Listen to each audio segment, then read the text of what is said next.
how to set the preferred SIMs for calls and messages to eSIM or physical SIM on the Samsung Galaxy S24 series.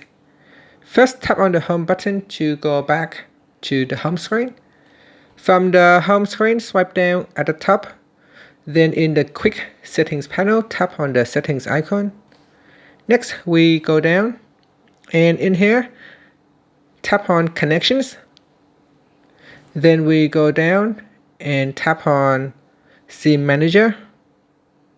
Next, we go down and go to the preferred SIMs section. In here, you can choose calls or messages. So if you select calls, you can choose always ask, physical one, or eSIM. So this is a physical SIM, or you can choose an eSIM.